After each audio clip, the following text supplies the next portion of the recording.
VCD number 2406, இடம் நாக்பூர், மகாராஷ்டிரா. முரளி தேதி 30/3/1967. விளக்கம் கொடுக்கப்பட்ட தேதி 29/10/2017.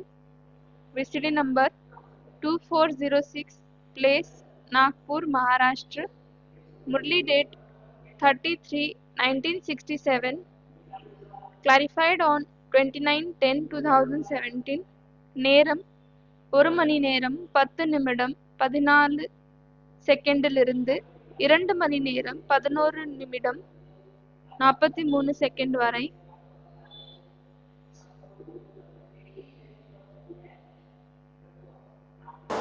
एक ही बाप है।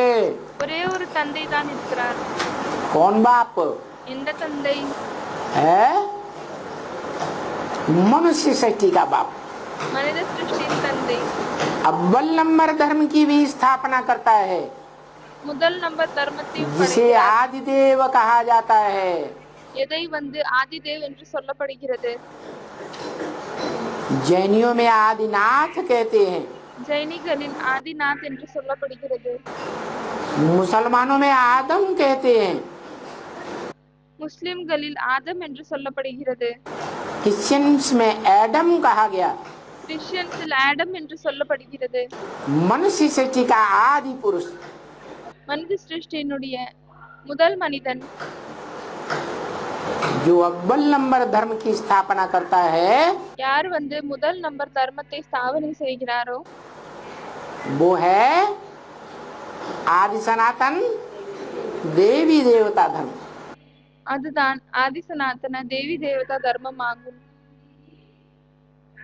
और उसमें भी மற்றும் அதில் கூட जो पहला पहला देवता बनता है, யார் முதல் தேவதை ஆகுறாங்க, वो गीता में बताया। அதை கீதையில் சொல்லப்பட்டிருக்கிறது. निराकार आत्माओं के निराकार बाप ने बताया நிராகார ஆத்மாக்கள் நிராகார தந்தை சொல்லியிருக்கிறார். कि मैं जब आता हूँ என்னவென்றால் நான் எப்பொழுது வருகிறேனோ तो सूर्य को ज्ञान देता हूँ, அப்பொழுது சூரியனுக்கு ஞானத்தை தருகிறேன், जिससे सूर्यवंशियों की उत्पत्ति होती है। இதன் மூலமாக சூரிய வம்சிகள் பிறக்கிறார்கள். आदि में सूर्यवंश ஆரம்பத்தில் சூரிய வம்சம் और अंत में भी மற்றும் கடைசியிலும் கூட सूर्यवंशी संसार में विजयी होते हैं। சூரிய வம்சிகள் தான் உலகத்தில் வெற்றி அடைகிறார்கள். तो बताया ஆகவே சொல்லியிருக்கிறார், विजयी तो होते हैं, வெற்றி அடைகிறார்கள் தான். लेकिन उन सूर्यवंशियों में जो बीज है, मनुष्य सृष्टि का बीज सूर्यवंशियों में, ஆனால் அந்த சூரிய வம்சிகளில் யார் விதையாக இருக்கிறாரோ மனித சிருஷ்டியினுடைய விதை, उसका पहला पहला पार्ट क्या है? அவருடைய முதலில் இருக்கக்கூடிய பாட்டு என்னவாகும்? प्रैक्टिकल में பிராக்டிகலில் है। क्या पार्ट है? என்ன பாட்டாகும்? अरे जो गाते हैं, क्या गाते हैं? त्वमेव அரை எதற்காக பாடுகிறார்கள்? என்ன பாடுகிறார்கள்? माता का नाम पहले, क्यों? நீங்கள் தான் தாய் என்று தாயினுடைய பெயர் தான் முன்னால் வருகிறது. कि ஏனென்றால் जो आत्माओं का बाप है, யார் ஆத்மாக்களின் தந்தையாக இருக்கிறாரோ, आत्मा माने पुरुष, ஆத்மா என்றால் புருஷ் ஆண், शरीर रूपी पुरी में शयन करने वाला, சரீரூபமான புரியில ஆராம்சமா சொகுசாக இருக்கக்கூடியவங்க, வசிக்கக்கூடியவங்க, वो परम पुरुष அந்த பரம்புருஷ் जिसका नाम शिव है, आत्मा का, யாருடைய ஆத்மாவின் பெயர் சிவன் ஆகுமோ उस परम पुरुष को அந்த பரம்புருஷுக்கு नई सृष्टि बनाने के लिए புதிய உலகத்தை உருவாக்குவதற்காக क्या चाहिए? என்ன தேவைப்படுகிறது? है माता चाहिए। அம்மா வேண்டும். वो स्वयं निराकार है, அவர் சுயம் நிராகார் ஆவார். क्योंकि आत्माएं होती ही निराकार हैं। ஏனென்றால் ஆத்மாக்கள் நிராகாராக தான் இருக்கிறாங்க. बीज हैं, விதை ஆவாங்க. बीज सूक्ष्म होता है, விதை சூட்சுமமாக இருக்கு.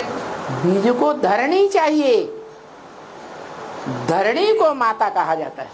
விதைக்கு பூமி தேவைப்படுகிறது. ஆகவே அந்த பூமியை தான் அம்மா என்று சொல்லப்படுகிறது.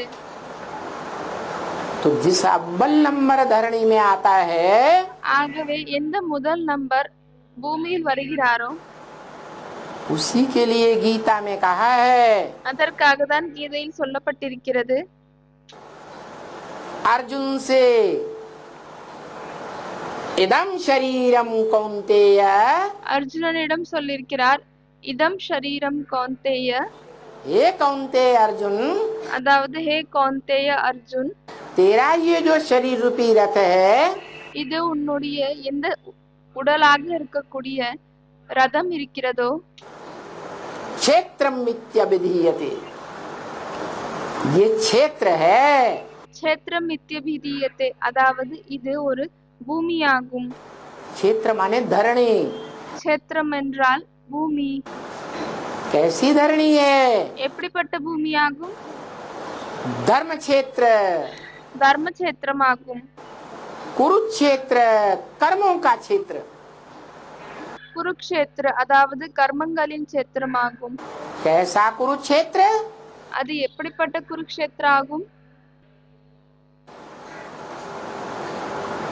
ये ऐसा अविनाशी कुरुक्षेत्र है, இது அப்படிப்பட்ட அழிவில்லாத குருக்ஷேத்திரமாகும். बीज रूप में, விதை ரூபத்தில், अविनाशी रूप में, அழிவில்லாத ரூபத்தில், जिसका नाम दिया जाता है இதற்கு பெயர் கொடுக்கப்படுகிறது अविनाशी रुद्र ज्ञानी यज्ञ कुंड। அவிநாசி ருத்ர ஞான யக்ன குண்டம் என்று. कैसा कुंड? எப்படிப்பட்ட குண்டமாகும்? अविनाशी ज्ञान है, அழிவில்லாத ஞானமாகும். ज्ञान का जो रचयिता है, ஞானத்தின் படைக்கக்கூடியவர் யார் இருக்கிறாரோ साकार में, சாக்காரத்தில், प्रैक्टिकल में पार्ट बजाने वाला, பிராக்டிக்கலில் பாட்டை செய்யக்கூடியவர். क्योंकि निराकार त्रिकालदर्शी को कहता है, ஏனென்றால் நிராகார திரிகாலதர்ஷி என்று சொல்லப்படுகிறது. क्या कहता है? என்ன मैं சொல்கிறார்? त्रिकालदर्शी तो हूँ, நான் திரிகாலதர்ஷி ஆவேன் தான், लेकिन मास्टर त्रिकालदर्शी नहीं हूँ। ஆனால் மாஸ்டர் திரிகாலதர்ஷி நான் கிடையாது. मास्टर माने प्रैक्टिकल में करने वाला, क्योंकि மாஸ்டர் என்றால் பிராக்டிக்கலில் செய்யக்கூடியவங்க. उसको प्रैक्टिकल में करने के लिए इंद्रियां ही नहीं है, ஏனென்றால் அவருக்கு பிராக்டிக்கலில் செய்வதற்காக இந்திரியங்களே கிடையாது, शरीर ही नहीं है। உடலே तो जिस கிடையாது. मुकर्रर रथ में आता है, ஆகவே எந்த நிரந்தரமான உடலில் வருகிறாரோ उस रथ के द्वारा बोला, அந்த உடல் மூலமாக சொல்கிறார், ये जो रथ है இந்த ரதம் எது ஆகுமோ धर्म का क्षेत्र है, कर्म का क्षेत्र है, தர்ம கஷேத்திரமாகும், கர்ம கஷேத்திரமாகும். जो भी दुनिया में धर्म है உலகத்தில் என்னவெல்லாம் தர்மம் இருக்கிறதோ और उन धर्मों के आधार पर மற்றும் அந்த தர்மத்தின் ஆதாரத்தில் படி दुनिया में जो भी कर्म कांड अलग अलग रचे जाते हैं, हर धर्म में ஒவ்வொரு தர்மத்திலும் எந்த விதவிதமான கர்ம காண்டங்கள் அதாவது சடங்குகள் செய்யப்படுகிறதோ उन कर्म कांडों को लेकर सारे धर्मावलंबी आपस में लड़ते हैं। அந்த சடங்குகளை எடுத்துக்கொண்டு முழு உலகத்தில் இருக்கக்கூடிய தர்மத்தை மற்ற தர்மத்தை சேர்ந்தவர்கள் ஒருத்தரின் ஒருத்தர் சண்டையிடுகிறார்கள். वाइब्रेशन का युद्ध है, வைப்ரேஷன் वाचा का युद्ध है, சொற்களின் யுத்தம், कर्मेंद्रियों का युद्ध है, கர்மேந்திரியங்களின் யுத்தம், हर प्रकार का युद्ध चलता है। எல்லா விதமான யுத்தமும் நடக்கிறது. और बड़े से बड़े युद्ध का नाम மற்றும் பெரியதிலும் பெரிய யுத்தத்தினுடைய பெயர் महाभारी महाभारत युद्ध। மகாபாரி மகாபாரத யுத்தம்। ये महाभारत नाम क्यों पड़ा? இதற்கு மகாபாரத் என்று ஏன் பெயர் கிடைத்திருக்கிறது? क्योंकि ये महाभारत युद्ध ஏனென்றால் இந்த மகாபாரதம் யுத்தம் भारत से निकलता है। பாரதத்திலிருந்து தான் வெளிவருகிறது। कहाँ से निकलता? எங்கிருந்து வருகிறது? भारत से। பாரதத்திலிருந்து வருகிறது। और भारत में भी दो रूप हैं। மற்றும் பாரதத்திலும் 2 ரூபங்கள் இருக்கிறது। भारत माता तो प्रसिद्ध है, பாரத மாதா வந்து பிரசித்தமானவங்க। लेकिन विधवा है क्या? ஆனால் அவங்க விதவை ஆகுவாங்களா என்ன? है? भारत माता विधवा है? பாரத மாதா விதவை ஆவாங்களா என்ன? नहीं, இல்லை, सधवा है। அவங்க திருமணமாகியவங்க। वो बाप निराकारी स्टेज वाला है। அந்த தந்தை நிராகார ஸ்டேஜில் இருக்கக்கூடியவர் ஆவார்। इन आँखों से देखने में नहीं आता। இந்த கண்கள் மூலமாக பார்ப்பதில் அவர் வரமாட்டார்। जिस धर्म पिता में, இந்த தர்ம பிதாவில், अव्वल नंबर धर्म पिता में, முதல் நம்பர் தர்ம பிதாவில் वो अव्वल नंबर बाप प्रवेश करता है। அந்த முதல் நம்பர் தந்தை பிரவேசம் செய்கிறாரோ, आत्माओं का बाप, ஆத்மாக்களின் தந்தை, बापों का बाप, தந்தைக்கெல்லாம் தந்தை, वो धर्म पिता भी निराकार है। அந்த தர்ம பிதா கூட நிராகார ஆவார்। और जिसमें प्रवेश करता है वो साकार है या निराकार? மற்றும் யாருக்குள் பிரவேசம் செய்கிறாரோ அவர் சாகாரத்தில் இருக்கிறாரா இல்லையானால் உருவமில்லாதவராக இருக்கிறாரா? है पहले पहले साकार। முதலில் அவர் உருவம் கொண்டவர் ஆவார்। आत्मिक स्टेज से निराकार तो नहीं होता ஆத்மீக ஸ்டேஜில் இருந்து அவர் நிராகாராக ஆகுவதில்லை। है। ஆகுகிறாரா என்ன? आरंभ में முதலில் साकार होता है। முதலில் அவர் சாகாரமாக தான் இருக்கிறார்। तो आगे कोई भी बाप को எந்த ஒரு தந்தையும் फिदा होना है, नई सृष्टि रूपी परिवार रचने के लिए, तो देह पर फिदा होता है। எந்த ஒரு தந்தையாக இருந்தாலும் சரி, ஒரு புதிய உலகமாக இருக்கக்கூடிய உலகத்தை படைக்கணும் என்றால் அட்ராக்ட் ஆகுறாங்க, या आत्मा पर फिदा होता है? கவர்ச்சியில் வராங்க। அப்பொழுது உடல் மீது அவர்கள் கவர்ச்சியில் வருகிறார்களா இல்லையானால் ஆத்மாவின் மீது அட்ராக்ட் ஆகுறாங்களா? है देह पर फिदा होता உடல் மீது தான் அட்ராக்ட் ஆகுறாங்க। है। जिस पर फिदा होता है उसे माता कहा जाता है, माशूक कहा जाता है। யார் கவர்ச்சியில் வருகிறார்களோ அவங்களை தாய் என்று சொல்லப்படுகிறது, காதலி என்று சொல்லப்படுகிறது। माशूक के पीछे आशिक दौड़ता है, காதலியின் பின்னால் தான் காதலன் ஓடுகிறான்। और மற்றும் उस माशूक पर अपनी सारी शक्तियां तिरोहित कर देता है। அந்த காதலியின் மீது தன்னுடைய அனைத்து சக்தியையும் ஈடுபடுத்துகிறார்। तन की शक्ति, உடலுடைய சக்தி, धन की शक्ति, பணத்தினுடைய சக்தி, मन के संकल्पों की शक्ति, மனதின் சங்கல்பங்களின் சக்தி, एड़ी से लेकर चोटी तक की पावर माता को अर्पण करता है। உள்ளங்காலிலிருந்து தலையின் வரை இருக்கக்கூடிய எல்லா சக்தியையும் அம்மாவிற்கு அர்ப்பணை செய்கிறாங்க। तो वो जो परम पुरुष है, ஆகவே அந்த பரம்புருஷ் யார் இருக்கிறாரோ, कौन யாரு कौन है परम पुरुष? யார் அந்த பரம்புருஷ் ஆவார்? शिव बाप। சிவ தந்தை ஆவார்। वो भी அவரும் கூட माता को ढूंढता है, அம்மாவை தான் தேடுகிறார்। उसे तन चाहिए। அவருக்கு கூட உடல் தேவை। और जिस तन का आधार लेता है மற்றும் எந்த உடலினுடைய ஆதாரத்தை எடுத்துக்கொள்கிறாரோ उसके लिए कहता है ये भाग्यशाली रथ है। அவருக்காக சொல்கிறார் இது பாக்கியசாலி உடல் ஆகும்। इस रथ के आधार पर இந்த உடலின் ஆதாரத்தின்படி आत्माएं जो पार्ट बजाने वाली हैं ஆத்மாக்கள் யாரெல்லாம் பாட் செய்கிறார்களோ वो भाग्यशाली बनती हैं। அவர்கள் அனைவருமே அதிர்ஷ்டசாலிகளாக ஆகுகிறார்கள்।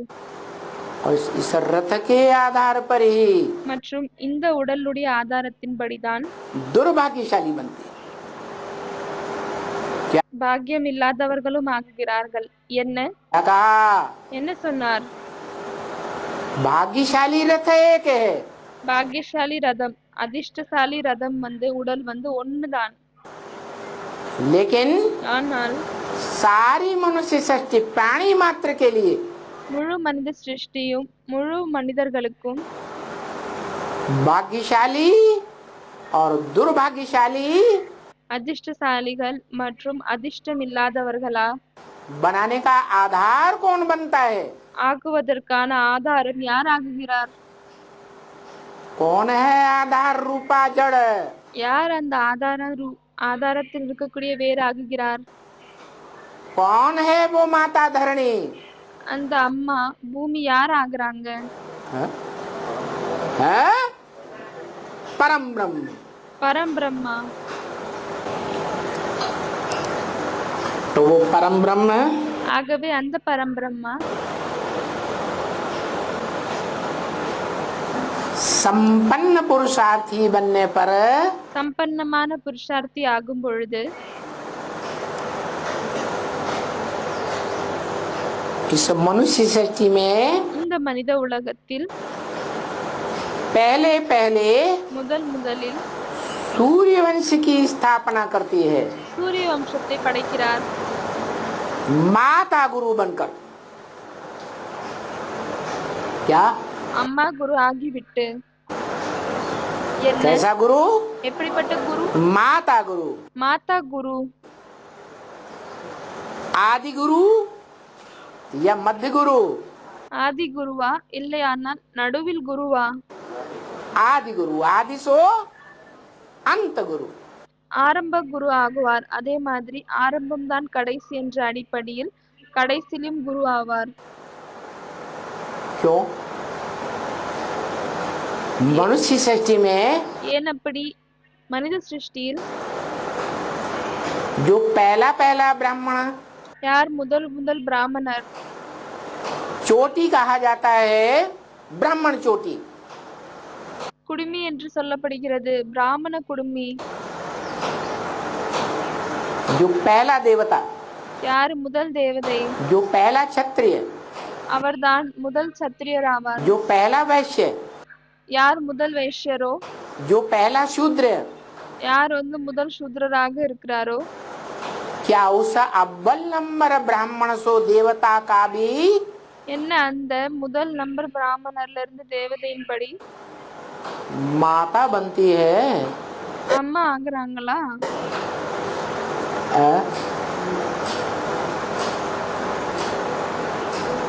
अरे उस पहले ब्राह्मण की कोई माता है या नहीं? அரே அந்த முதல் பிராமணருக்கு யாராவது அம்மா இருக்காங்களா இல்லையா? कौन யார் இருக்காங்க? है? जगदम्बा परम ब्रह्म है। ஜெகதம்பா பரம் பிரம்மா ஆவாங்களா என்ன? है? है? परम ब्रह्म नहीं है। பரம் பிரம்ம கிடையாது। आदि ब्रह्मा नहीं है। ஆதி பிரம்மா கிடையாது। आदि माता नहीं है। ஆதி மாதா क्यों? கிடையாது। ஆதி மாதாவும் கிடையாது। ஏன்? आदि तो सतो प्रधान को कहा जाता है। ஆதி என்பது ஆரம்பம் என்பது சத்தோ பிரதானத்துக்கு தான் சொல்லப்படுகிறது। और तमो प्रधान को மற்றும் தமோ பிரதானுக்கு अंत कहा जाता है। கடைசி என்று சொல்லப்படுகிறது। तो जिसे दुर्गा कहा जाता है दुर्गा दुर्गति नाशिनी। ஆகவே யாரை துர்கா என்று சொல்லப்படுகிறது? துர்கா துர்கதி நாசினி, துர்கதியை அழிக்கக்கூடியவர். वो दुर्गा அந்த துர்கா सात्विक रूप है, சத்துவப்பிரதான ரூபமாகும். जो सारे संसार के दुर्गुणों को नष्ट करने वाली है। யாரு முழு உலகத்தினுடைய கெட்ட குணங்களை அழிக்கக்கூடியவங்க ஆவாங்க.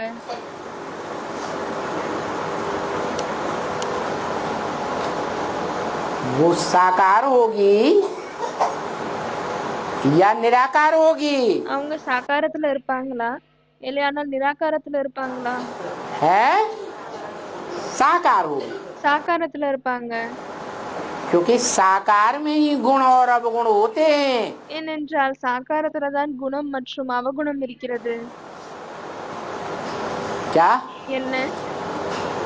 निराकार में गुण नहीं होते, अवगुण नहीं होते। நிராகாரல குணம் இருப்பதில்லை, அவகுணம் இருப்பதில்லை. वो तो निर्गुण कहा जाता है। கெட்ட குணம் இருப்பதில்லை, அவரை நிர்குண் என்று சொல்லப்படுகிறது. जो बाबा ने मिसाल भी दिया है இதற்காக பாபா ब्रह्म वाक्य में। பிரம்ம வாக்கியத்தில் எடுத்துக்காட்டு கூட சொல்லியிருக்கிறார். तुम बच्चों की यादगार एक निर्गुण बालकों की संस्था भी है। குழந்தைகளாகிய உங்களுடைய அடையாளம்தான் ஒன்று குணமே இல்லாத குழந்தைகளின் நிர்வாகம் இருக்கிறது. जो कहते யாரு சொல்றாங்க? मुझे निर्गुण हारे में कोई गुण नहीं। யாரு சொல்றாங்க? முஜ் நிர்குண ஹாரிமே கோய் குண நாஹி, அதாவது நான் எனக்குள் எந்த ஒரு குணமும் இல்லை. माने कैसे? அப்படின்னா எப்படி? वो निराकारी स्टेज प्राप्त करने वाले அவங்க நிராகார ஸ்டேஜை அடையக்கூடியவங்க. निराकार आत्माओं की बात है। நிராகார ஆத்மாக்களின் விஷயமாகும். रुद्रगणों की बात है। ருத்ரகணங்களின் விஷயமாகும்.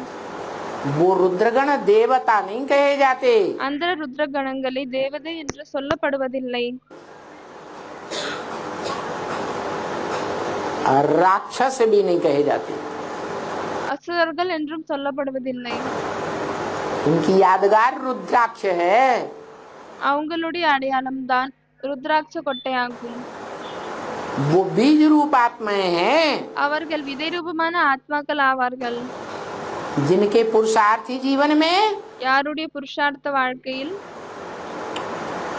और आत्माएं उनमें प्रवेश करके மற்ற ஆத்மாக்கள் அவங்களுக்குள் பிரவேசம் செய்துவிட்டு पार्ट बजाती हैं பாட் செய்றாங்க मुख के द्वारा।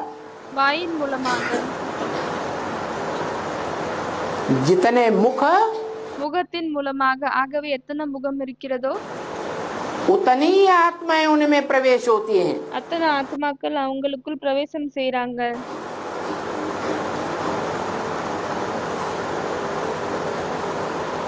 और वो मुख यादगार हैं। மற்றும் அந்த முகம் நினைவார்த்தமாகும்.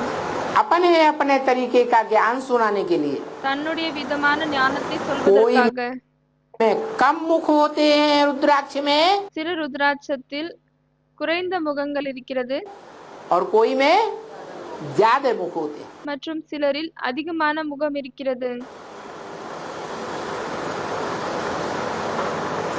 कम से कम एक मुख वाला मन का குறைந்ததிலும் குறைந்தபட்சமாக ஒரு முகம் இருக்கக்கூடிய ருத்ராட்சம் रुद्राक्ष का बहुत बिरला मिलता है, बहुत मुश्किल से ढूंढने में मिलता है। அது மிகவும் கடினமாக கிடைக்கிறது, மிகவும் கஷ்டப்பட்டு தேடினால்தான் கிடைக்கும். वो किसकी यादगार है? அது யாருடைய நினைவார்த்தமாகும்? है शिव बाप। शिव बाप तो मनुष्य सृष्टि का बीज नहीं है। சிவ தந்தை மனித சிருஷ்டியினுடைய விதை கிடையாது. मनुष्य सृष्टि का बाप नहीं है। மனித சிருஷ்டியின் தந்தை கிடையாது. तो किसका बाप है? அவர் யாருடைய தந்தை ஆவார்? वो तो निराकार आत्माओं का बाप है। मनुष्य तो साकार होते हैं। அவர் நிராகார ஆத்மாக்களின் தந்தை ஆவார். மனிதர்கள் சாகாரத்தில் இருக்கிறார்கள். और जो मणका है रुद्राक्ष, மற்றும் எந்த மணி இருக்கிறதோ ருத்ராட்ச மணி, उसका नाम ही है रुद्र की आंखें। அதனுடைய பெயரே என்னவென்றால் ருத்ரருடைய கண்கள். कौन रुद्र? யார் ருத்ரர்? जो रौद्र रूप धारण करने वाला है। யார் ரௌத்ர ரூபத்தை தாரணை செய்யக்கூடியவராக இருக்கிறார். भयंकर रूप धारण करने वाला है। பயங்கர ரூபத்தை தாரணை செய்யக்கூடியவராக இருக்கிறார். वो रुद्र, அந்த ருத்ரர், जिसके द्वारा யார் மூலமாக रुद्र ज्ञान यज्ञ की आरंभ होता है। ருத்ர ஞான யக்னம் தொடங்குகிறது. वो रुद्र ज्ञान यज्ञ अविनाशी है அந்த ருத்ர ஞான யக்னம் அழிவில்லாததாகுமா या विनाशी है? இல்லையானால் அழியக்கூடியதா? है अविनाशी है। அழிவில்லாதது. तो ஆகவே यज्ञ बनाने वाला, यज्ञ आरंभ करने वाला कैसा होगा? யக்னத்தை உருவாக்கக்கூடியவர், தொடங்கக்கூடியவர் எப்படி இருப்பாரு? वो भी अविनाशी। அவரும் அழிவில்லாதவர். सारी दुनिया का विनाश होता है, முழு உலகம் அழிகிறது. लेकिन उसका विनाश ஆனால் அவருக்கு नहीं होता। அழிவு ஏற்படுவதில்லை. बताया சொல்லியிருக்கிறார். अविनाशी रुद्र ज्ञान यज्ञ, அழிவில்லாத ருத்ர ஞான யக்னம். सारी दुनिया का विनाश हो जाएगा, முழு உலகமும் அழிந்துவிடும். उससे ज्ञान यज्ञ का विनाश नहीं होगा। ஆனால் அந்த ஞான யக்னத்திற்கு அழிவு ஏற்படாது. नई दुनिया आएगी புதிய உலகம் வரும். तो भी देवताएं அப்பொழுது கூட தேவதைகள் आत्मिक स्थिति में, ஆத்மீக ஸ்திதியில், बीज रूप में, விதை ரூபத்தில், ज्ञान के सार रूप में टिकेंगे। ஞானத்தின் சார ரூபத்தில் நிலைப்பார்கள். ज्ञान लोप हो जाएगा क्या? ஞானம் மறைந்து விடுமா என்ன? नहीं हो जाएगा। மறையாது. और द्वैतवादी द्वापर युग से भी மற்றும் துவைதவாத துவாபர யுகத்திலிருந்தும் वही रुद्र का पार्ट बजाने वाली आत्मा, அதே ருத்ரருடைய பாட்டை செய்யக்கூடிய ஆத்மா ज्ञान का विस्तार करती है। ஞானத்தை விஸ்தாரத்தில் கொண்டு வருகிறார், பரப்புகிறார். जिस विस्तार को எந்த விஸ்தாரத்தை गीता में सांख्य नाम दिया गया है। கீதையில் சாங்கிய என்ற பெயரை கொடுக்கப்பட்டிருக்கிறது. जो बोला है सांख्योगो पृथक बाला प्रवदन्ति ना पंडिता, எதற்கு சொல்லப்பட்டிருக்கிறது? சாங்கிய யோகோ பிருதக் பாலா பிரபதந்தினா பண்டித. सांख्य அதனுடைய அர்த்தம் என்னவென்றால் சாங்கிய और योग மற்றும் யோகம் ये अलग अलग नहीं है, இது தனித்தனி கிடையாது, एक ही है। ஒண்ணுதான். सांख्य का अर्थ ही है சாங்கியனுடைய அர்த்தமே என்னவென்றால் सह आख्या, சஹ ஆக்யா. अर्थात அப்படியானால் व्याख्या के द्वारा जो बताया जाए விளக்கத்தோடு எதை சொல்லப்படுகிறதோ वो सांख्य। அதுதான் சாங்கிய ஆகும். और सांख्य के प्रणेता மற்றும் சாங்கியத்தை படைக்கக்கூடியவர் कपिल मुनि माने गए हैं। கபில் முனி என்று ஏற்றுக்கொள்ளப்பட்டிருக்கிறது. जिनके द्वारा யார் மூலமாக? काम्पिल्य नगरी जो महाभारत में प्रसिद्ध है, மகாபாரத்தில் எது பிரசித்தமாக இருக்கிறது? காம்பில்ய நகரி என்று. उस नगरी की स्थापना हुई, அந்த நகரத்தை படைக்கப்பட்டது. या कहें उनके नाम पर उस नगरी बसाई गई। இல்லையானால் இது கூட சொல்லலாம், அவருடைய பெயரின்படிதான் அந்த நகரமே அமைக்கப்பட்டிருக்கிறது. जहाँ இங்கு महाभारत प्रसिद्ध மகாபாரத பிரசித்தமான गुप्त पांडवों ने குப்தமாக இருக்கக்கூடிய பாண்டவர்கள் लंबे समय तक पार्ट बजाया था। நீண்ட காலம் வரை பாட் செய்தார்கள். वो कहाँ की यादगार है शास्त्रों में அது சாஸ்திரத்தில் எங்க இருக்கக்கூடிய நினைவார்த்தமாகும்? है? जो काम्पिल्य नगर में இந்த காம்பில்ய நகரத்தில் पांडवों ने गुप्तवास किया लंबे समय तक। பாண்டவர்கள் குப்தமாக வசித்தார்கள் நீண்ட காலம் வரை. वो कहाँ की यादगार है? அது எங்க இருக்கக்கூடிய நினைவார்த்தமாகும்? कौन से समय की यादगार அது எந்த வருடத்தின் நினைவார்த்தமாகும்? है? संगम युग में ब्राह्मणों ने गुप्त रह करके वहाँ சங்கம் யுகத்தில் பிராமணர்கள் குப்தமாக இருந்துவிட்டு அங்கு पार्ट बजाया था। பாட் செய்தார்கள். लंबे समय तक पार्ट बजाया। நீண்ட காலம் வரை பாட் செய்தார்கள். जहाँ से எங்கு இருந்து? कौन सी आत्मा प्रत्यक्ष होती है? எந்த ஆத்மா பிரத்யட்சமாகிறாரு? जो निमित्त बनती है महाभारी महाभारत युद्ध के लिए। யார் வந்து மகாபாரத யுத்தத்திற்காக நிமித்தமாகுகிறார்? द्रौपदी ध्रुवपदी திரௌபதி जिसका पद ध्रुव है, திரௌபதி என்றால் யாருடைய பதவி வந்து நிச்சயமாக உறுதியாக இருக்கிறது. उसके पद को कोई नष्ट नहीं कर सकता। அவங்களுடைய பதவியை யாராலுமே அழிக்க முடியாது. कौन है वो ध्रुवपदी? யார் அந்த திரௌபதி ஆவாங்க? है? अरे हाँ, जिसे जगत जननी कहा जाता है। யாரை வந்து ஜகத் ஜனனி என்று சொல்லப்படுகிறது?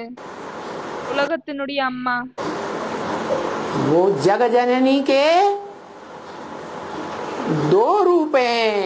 அந்த உலகத்தின் தாயின் 2 ரூபங்கள் இருக்கிறது. सात्विक रूप சத்தோப்பிரதான ரூபம் जिसे महागौरी कहते हैं। எதை மகாகௌரி என்று சொல்லப்படுகிறது? पहले पहले जिसकी पूजा होती है नवरात्रों में। நவராத்திரியில் முதலில் யாருக்கு வந்து பூஜை நடக்கிறது? और மற்றும் अंतिम तामसी रूप கடைசி தமோபிரதான ரூபம் कलयुग के अंत का கலியுகத்தின் கடைசியின் क्या कहते हैं? என்ன சொல்லப்படுகிறது? महाकाली। மகாகாளி.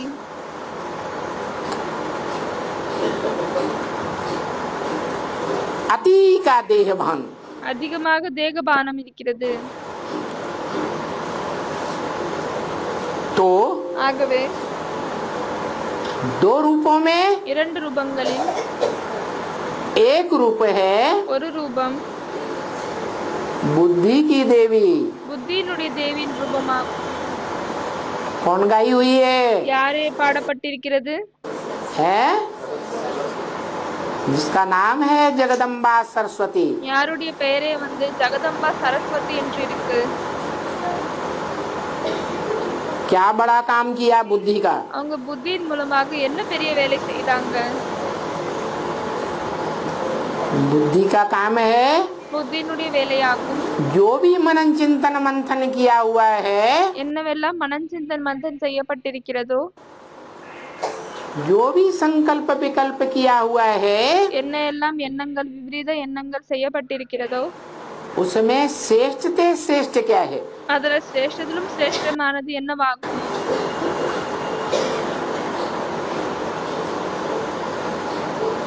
ज्ञान का सार क्या है?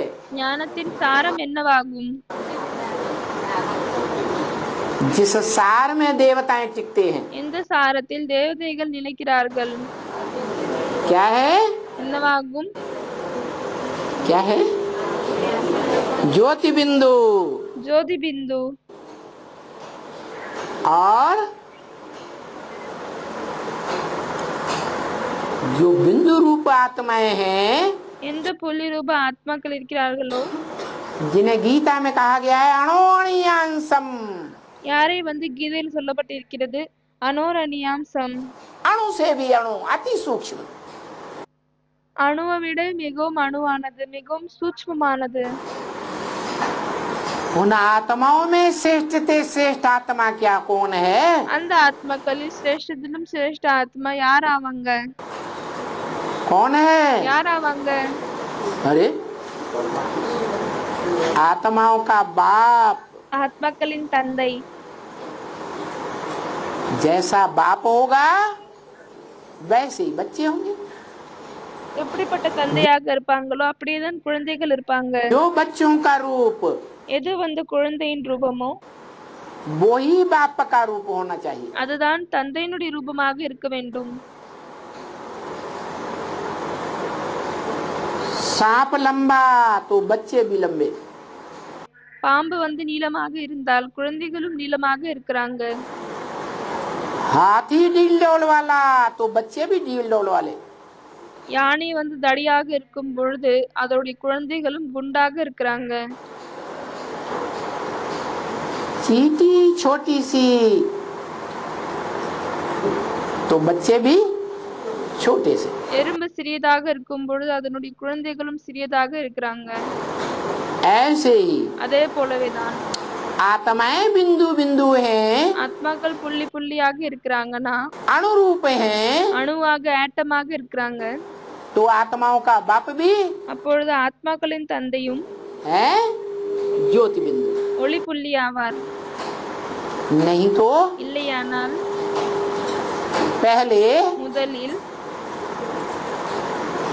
रुद्र ज्ञान यज्ञ जब आरंभ हुआ ருத்ர ஞான யக்ஞம் எப்பொழுது தொடங்கியதோ तो लाल लाइट के गोले को याद करते थे। அப்பொழுது ரெட் லைட்னுடைய உருண்டையை நினைவு செய்தார்கள். इसको याद करते थे எதை நினைவு செய்தார்கள்? हैं? बड़ा रूप याद करते थे பெரிய உருவத்தை நினைவு செய்தார்களா या सूक्ष्म को याद करते थे? இல்லையானால் சூட்சுமமானதை நினைவு செய்தார்களா? है बड़ा रूप। பெரிய ரூபத்தை நினைவு செய்தார்கள். उसी को बाप समझते थे। அவரை தான் தந்தை என்று புரிந்து கொண்டார்கள். क्यों? ஏன் அப்படி? रुद्र ज्ञान यज्ञ कुंड जब आरंभ हुआ ருத்ர ஞான யக்ஞ குண்டம் எப்பொழுது ஆரம்பமாகியதோ तो बड़े रूप को बाप क्यों समझते थे? அப்பொழுது பெரிய ரூபத்தை தந்தை என்று ஏன் புரிந்து கொண்டார்கள்? है आत्माएं अति सूक्ष्म ज्योति बिंदु ஆத்மாக்கள் மிகவும் சூட்சுமமான ஒளி புள்ளி जिनकी यादगार में யாருடைய நினைவார்த்தத்தில் माताएं आज भी बिंदी लगाती हैं भारत में। மாதாக்கள் இன்றும் பாரதத்தில் புள்ளி வைக்கிறார்கள், பொட்டு வைக்கிறார்கள் भ्रकुटी के मध्य में। உருவத்துக்கு மத்தியில். तो ये परंपरा को ஆகவே இந்த பரம்பரையை चलाने वाले ऋषि मुनि जानते थे ना। தொடக்கக்கூடிய ரிஷி முனிகள் இதை அறிந்தார்கள் இல்லையா? कि आत्मा सूक्ष्म है, ज्योति बिंदु है। என்னவென்றால் ஆத்மா சூட்சுமமானது, ஒளி புள்ளி ஆகும், भ्रकुटी के मध्य में है, உருவத்துக்கு மத்தியில் இருக்கிறது. எதற்காக? में लिखा हुआ भी है भ्रवोर मध्य प्राणम आवेश सम्यक। கீதையில் எழுதப்பட்டிருக்கிறது ப்ருவோர் மத்திய பிராணம் ஆவேஷ்ய சம்யக். जब प्राण छूटे எப்பொழுது உயிர் விடுகிறதோ तो भ्रकुटी के मध्य में बलि प्रकार आत्मा को அப்பொழுது புருவத்துக்கு மத்தியில் இருக்கக்கூடிய நன்றாக இருக்கக்கூடிய ஆத்மாவை याद करना चाहिए। நினைவு செய்ய வேண்டும். तो पक्का है ஆகவே இது உறுதியாகும். कि आत्मिक स्वरूप को तो जानते थे ஆத்மீக ஸ்வரூபத்தை அறிந்தார்கள் தான் भारतवासी, பாரதவாசிகள். लेकिन ஆனால் आत्माओं का बाप कौन है ये कोई समझ में नहीं आया। ஆத்மாக்களின் தந்தை யார் ஆவார், இது அவர்களின் புரிதலில் வரவில்லை. क्यों? ஏன் அப்படி? क्योंकि ஏனென்றால் ब्रह्म वाक्य है मुरली में, முரளில் பிரம்ம வாக்கியம் இருக்கிறது. बाप का परिचय बाप ही दे सकता है। தந்தையினுடைய அறிமுகத்தை தந்தையால் மட்டும்தான் கொடுக்க முடியும். बाप के सिवाय बाप का परिचय कोई नहीं दे सकता। தந்தையை தவிர தந்தையினுடைய அறிமுகத்தை வேறு யாராலுமே கொடுக்க முடியாது. तो ஆகவே पहला पहला बाप का परिचय किसने दिया? முதலில் தந்தையினுடைய அறிமுகத்தை யார் கொடுத்தாங்க?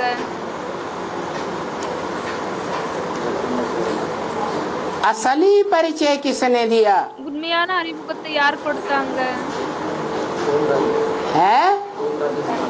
हाँ, विद्या की देवी सरस्वती मानी जाती, கல்வியினுடைய தேவியை சரஸ்வதி என்று கருதப்படுகிறது, ज्ञान की देवी मानी जाती। ஞானத்தின் தேவி என்று கருதப்படுகிறது. वो सात्विक रूप था, அது சத்தோபிரதானமான ரூபமாக இருந்தது. उसने जो ज्ञान का मनन चिंतन मंथन है அவங்க எது ஞானத்தின் மனன் சிந்தன் மந்தன் இருக்கிறதோ उसमें अव्वल नंबर पॉइंट निकाला। அதுல இந்த முதல் நம்பர் பாயிண்டை வெளியே கொண்டு வந்தாங்க. जो आधार बन जाता है எது ஆதாரமாகி விடுகிறது, स्मृति स्वरूप बनने के लिए, ஸ்மிருதி ஸ்வரூபமாகுவதற்காக. कौन बनता है पहला पहला स्मृति स्वरूप? யார் முதலில் அந்த ஸ்மிருதி ஸ்வரூபமாகறாங்க? आत्मिक रूप में स्मृति स्वरूप। ஆத்மீக ரூபத்தில் ஸ்மிருதி ஸ்வரூபமாகறாங்க. कोई बनता है या नहीं बनता है? யாராவது ஆகுறாங்களா இல்லையா? कौन யார் ஆகுறாங்க? है? अव्यक्त वाणी में जिसका उल्लेख किया है इस वर्ष, அவ்யக்த வாணியில் இந்த வருடம் எதை பற்றி சொல்லப்பட்டிருக்கிறது? 5 दिसंबर। 5 டிசம்பர் என்று. याद है या नहीं याद है? நினைவுல இருக்கா இல்லையா? है। पहला पहला अव्यक्त मिलन हुआ, முதலில் அவ்யக்த சந்திப்பு ஏற்பட்டது. आत्माओं के बाप शिव ஆத்மாக்களின் தந்தை சிவன் और மற்றும் मनुष्य आत्माओं के बाप மனித ஆத்மாக்களின் தந்தை प्रजापिता वाली आत्मा का। பிரஜாபிதாவினுடைய ஆத்மாவின் 5 दिसंबर है 5 டிசம்பர் ஆகும். असली स्मृति दिवस, உண்மையான நினைவு நாள். आत्मिक रूप में ஆத்மீக ரூபத்தில் आत्माओं का बाप ஆத்மாக்களின் தந்தை और आत्मा आत्मा भाई भाइयों में बड़ा ஆத்மா சகோதர சகோதரர்களில் भाई பெரிய சகோதரன் कौन? யாரு? बाप का बड़ा बच्चा। தந்தையினுடைய பெரிய குழந்தை. दोनों का पहली बार मेल हुआ இருவருக்கும் முதல் தடவை சந்திப்பு ஏற்பட்டது 5 दिसंबर। 5 டிசம்பர். मनुष्य सृष्टि में आत्माओं का बाप आता है மனித சிருஷ்டியில் ஆத்மாவின் தந்தை வராங்க. तो पहले कौन परिचय लेता है? முதலில் யார் அறிமுகத்தை எடுத்துக்கொள்றாங்க? पहले बाप के स्वरूप में कौन स्थिर होता है? முதலில் தந்தையினுடைய ஸ்வரூபத்தில் யார் நிலைக்கிறாங்க? है परम? हाँ, वही स्थिर होता है அவங்க தான் நிலைக்கிறாங்க जो मनुष्य सृष्टि का बीज रूप बाप है। யார் மனித சிருஷ்டியினுடைய விதை ரூபமான தந்தை ஆவார். वो पहले बाप के स्वरूप में அவர் முதலில் தந்தையினுடைய ஸ்வரூபத்தில் बीज रूप में आत्मिक स्थिति में स्थित हो जाता है விதை ரூபத்தில் ஆத்மீக ஸ்திதியில் நிலைந்து விடுகிறார். और மற்றும் मेल हो जाता है अव्यक्त रूप में। அவ்யக்த ரூபத்தில் சந்திப்பு ஏற்பட்டு விடுகிறது. उनको कहेंगे बाप दादा। அவங்களை தான் பாப் தாதா என்று சொல்லப்படுகிறது. आत्मिक रूप में ஆத்மீக ரூபத்தில் या देह के रूप में बाप दादा, இல்லையானா தேகத்தின் ரூபத்தில் பாப் தாதாவா? आत्मिक रूप में बाप दादा। ஆத்மீக ரூபத்தில் பாப் தாதா ஆவாங்க. आत्माओं का बाप शिव ஆத்மாக்களின் தந்தை और சிவன் आत्मा आत्मा भाई भाइयों के बीच மற்றும் ஆத்மா ஆத்மா சகோதர சகோதரர்களுக்கு நடுவில் बड़ा भाई, பெரிய குழந்தை. क्या कहें उसे, என்ன சொல்லுவாங்க அவங்கள? है मनुष्य सृष्टि का बाप। மனித சிருஷ்டியின் தந்தை. दोनों का मेल होता है, இருவரின் சந்திப்பு ஏற்படுகிறது. तब कहा जाता है पहले पहले बाप दादा का मेल। அப்பொழுதுதான் சொல்லப்படுகிறது முதலில் பாப்தாதாவின் சந்திப்பு என்று.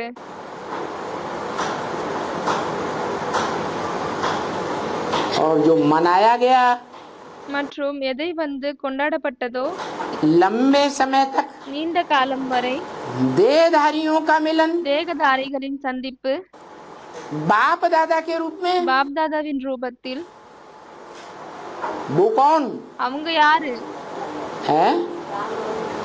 राम, ராமர், मनुष्य सृष्टि का बाप देहधारी, மனித சிருஷ்டியின் தந்தை தேகதாரி और उसका पहला बच्चा மற்றும் அவருடைய முதல் குழந்தை मनुष्य सृष्टि का पहला पत्ता कृष्ण। மனித சிருஷ்டியினுடைய முதல் இலை கிருஷ்ணர். वो दोनों आत्माएं அந்த இரண்டு ஆத்மாக்களும் बाप और दादा के रूप में समझी गई। பாப் மற்றும் தாதா, தந்தை மற்றும் தாதாவின் ரூபத்தில் கருதப்பட்டது. तो असली बाप दादा कौन हुए? ஆகவே உண்மையான பாப் தாதா யார் ஆகுனாங்க? है असली बाप दादा शिव बाप உண்மையான பாப் தாதா சிவ தந்தை और मनुष्य सृष्टि का बाप। மற்றும் மனித சிருஷ்டியினுடைய தந்தை ஆவார். परंतु ஆனால் शिव बाप जब इस सृष्टि पर आते हैं आशिक बनकर, சிவ தந்தை எப்பொழுது இந்த உலகத்தில் வருகிறாரோ காதலன் ஆகிவிட்டு,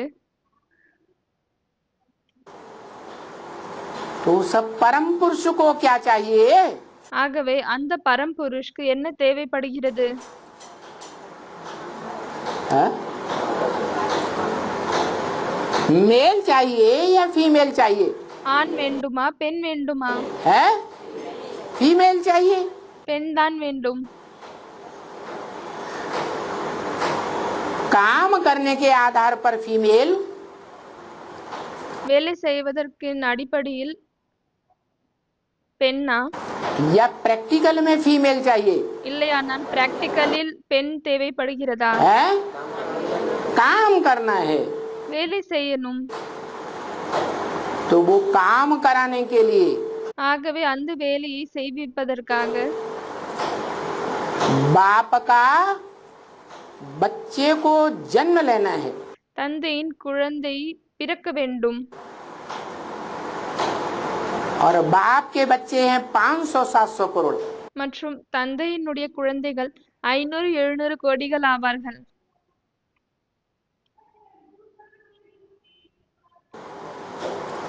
उनमें भी पहले पहले किस्म के बच्चे, அதிலையும் முதல் விதமான குழந்தைகள் अव्वल नंबर जिन्हें कहें वो सूर्यवंशी, யாரை முதல் நம்பர் என்று சொல்லப்படுகிறதோ அவர்கள் சூரியவம்சிகள். उनको जन्म देने के लिए அவங்களுக்கு பிறப்பை கொடுப்பதற்காக ऊंचे ऊंच माता चाहिए। உயர்ந்ததிலும் உயர்ந்த தாய் தேவை. वो कौन हुई? அவங்க யார் ஆவாங்க? परम ब्रह्म। பரம் பிரம்மா. तो परम पुरुष परम ब्रह्म का नाम देता है काम कराने के लिए। ஆகவே பரம்புருஷ் பரம் பிரம்மா என்ற பெயரை கொடுக்கிறார் வேலை செய்வதற்காக. और वो काम மற்றும் அந்த வேலை यज्ञ के आदि में ही संपन्न हुआ था। யக்னத்தின் ஆரம்பத்திலே சம்பன்னமாகியது, முழுமை அடைந்தது. वो बीज रूप आत्माएं அந்த விதரூபமான ஆத்மாக்கள் यज्ञ के आदि में ही आ चुकी थी। யக்னத்தில் ஆரம்பத்திலே வந்து விட்டார்கள். वही बीज रूप आत्माएं அதே விதரூபமான ஆத்மாக்கள். बीज ज्यादा शक्तिशाली होता है, விதை அதிகமாக சக்திசாலியாக இருக்கிறது. तो वो बीज रूप आत्माएं ही ஆகவே அந்த விதரூபமான ஆத்மாதான் ब्राह्मणों के रूप में जन्म लेकर पहले पहले सृष्टि पर आती हैं பிராமணர்களின் ரூபத்தில் பிறப்பை எடுத்துக்கொண்டு முதல் முதலில் இந்த உலகத்தில் வருகிறார்கள் और अगला जन्म लेकर के மற்றும் அடுத்த பிறவி எடுத்துக்கொண்டு फिर ब्रह्मा के बच्चे ब्राह्मण बनते हैं। திரும்பவும் பிரம்மாவினுடைய குழந்தைகள் பிராமணர்கள் ஆகிறார்கள் और மற்றும் उन ब्राह्मणों के बीच जो 9 कुरियां गाई हुई हैं அந்த பிராமணர்களின் நடுவில் எந்த 9 குறிகள் என்று பாடப்பட்டிருக்கிறதோ उन பிராமணர்களில் 9 குறிகள் எதை பாடப்பட்டிருக்கிறதோ அதுல सूर्यवंशी முதல் நம்பர் குறியை சேர்ந்தவர்கள் சூரியவம்சி ஆகுகிறார்கள் वो ज्ञान में, योग में, धारणा में, सेवा में அவர்கள் ஞானத்தில் யோகத்தில் தாரணையில் சேவையில் सभी सब्जेक्ट्स में अव्वल नंबर जाते हैं, एडवांस जाते हैं। எல்லா சப்ஜெக்ட்லயும் முதல் நம்பரில் செல்கிறார்கள், அட்வான்ஸாக செல்கிறார்கள்। क्योंकि ஏனென்றால் बीज रूप आत्माओं को விதை ரூபமான ஆத்மாக்களுக்கு बीज रूप में टिकने में விதை ரூபத்தில் நிலைப்பதற்காக सहज होगा या कठिन होगा? எளிதாக இருக்கிறதா இல்லையானால் கடினமாகுமா? सहज होता है। எளிதாகுகிறது। इसलिए அதனால்தான் वो एडवांस जाती हैं। அவர்கள் அட்வான்ஸாக செல்கிறார்கள்। वो एडवांस जाने वाली आत्माएं அந்த அட்வான்ஸாக செல்லக்கூடிய ஆத்மாக்கள் जैसे मिलिट्री में எப்படி ராணுவத்தில் जो एडवांस योद्धाएं होते हैं யார் அட்வான்ஸ் யோத்தாக்கள் இருக்கிறார்களோ வீரர்கள் இருக்கிறார்களோ जब युद्ध आरंभ होता है எப்பொழுது யுத்தம் தொடங்குகிறதோ तो युद्ध क्षेत्र को तैयार करने के लिए वो योद्धाएं एडवांस पार्टी के रूप में आगे आगे जाते हैं। ஆகவே அந்த போர் பூமியை தயார் செய்வதற்காக அந்த ஆத்மாக்கள் அட்வான்ஸாக செல்கிறார்கள்। ऐसे ही ये बीज रूप रुद्रमाला के एडवांस बच्चे हैं। அதே போலவே தான் இவர்கள் ருத்ரமாலையின் விதை ரூபமான அட்வான்ஸ் குழந்தைகள் ஆவார்கள்। जो पहले पहले राजधानी स्थापन करते हैं யார் முதலில் ராஜதானியை ஸ்தாபனை செய்கிறார்கள் युद्ध करके யுத்தம் செய்துவிட்டு या बिना युद्ध के இல்லையானால் யுத்தம் செய்யாமல் ஆகுகிறார்களா? है हद का युद्ध या बेहद का युद्ध? எல்லைக்குட்பட்ட யுத்தமா இல்லையானால் எல்லைக்கு அப்பாற்பட்ட யுத்தமா? बेहद का युद्ध है, எல்லைக்கு அப்பாற்பட்ட யுத்தமாகும்। ज्ञान का युद्ध है, ஞானத்தின் யுத்தமாகும்। विकारों का युद्ध है। விகாரங்களின் யுத்தமாகும்। तो ये युद्धा ஆகவே இந்த வீரர்கள் दुनिया के सर्वश्रेष्ठ योद्धा हैं। உலகத்தின் மிகவும் சிரேஷ்டமான வீரர்கள் जब जन्म लेते लेते द्वापर युग आता है எப்பொழுது பிறப்பு எடுத்துக்கொண்டு துவாபர் யுகம் வருகிறதோ तो ஆகவே जन्म जन्मांतर ऐसे राजा के राज्य में पलते हैं அவர்கள் நிறைய பிறப்பாக இப்படிப்பட்ட ராஜாவினுடைய ராஜ்யத்தில் பாலனை எடுத்துக்கொள்கிறார்கள்। जो राजा विदेशी आक्रांताओं को भगाता रहता है எந்த ராஜாக்கள் விதேச ஆக்கிரமிக்கக்கூடியவர்களை விரட்டி கொண்டே இருக்கிறார்கள், भारत में ठहरने नहीं देता। பாரதத்தில் நிலைக்க விடுவதில்லை।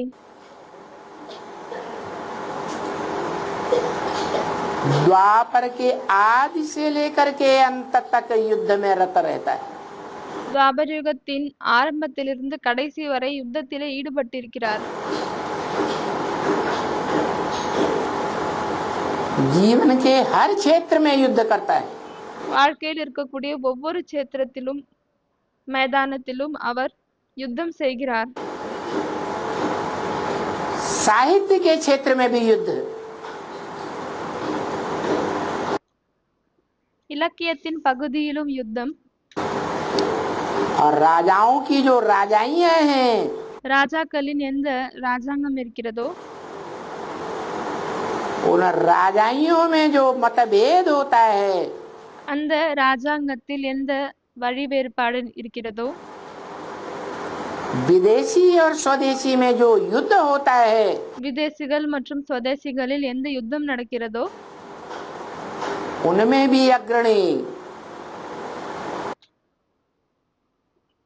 அதிலையும் அவர் முன்னால் தான் இருக்கிறார். उनको कोई हरा नहीं सकता। அவரை யாராலுமே தோற்க முடியாது, தோற்க வைக்க முடியாது. इसलिए அதனால்தான் उस सूर्यवंशियों का அந்த சூரியவம்சிகளின் जो प्रधान है नारायण, தலைவர் யார் இருக்கிறார்? நாராயணன். जो नर से डायरेक्ट नारायण बनता है पुरुषार्थी जीवन में, யார் புருஷார்த்த வாழ்க்கையில் நரன்ல இருந்து ஆண்ல இருந்து டைரக்டாக நாராயணன் ஆகுகிறார். उसके लिए शास्त्रों में गायन है அதற்காக சாஸ்திரத்தில் பாடப்பட்டிருக்கிறது, कि उसकी कभी भी हार नहीं हुई। அவருக்கு எப்பொழுதுமே தோல்வியே ஏற்படவில்லை. विजय तुम्हारा जन्म सिद्ध अधिकार है। வெற்றி உங்களுடைய பிறப்புரிமையாகும்.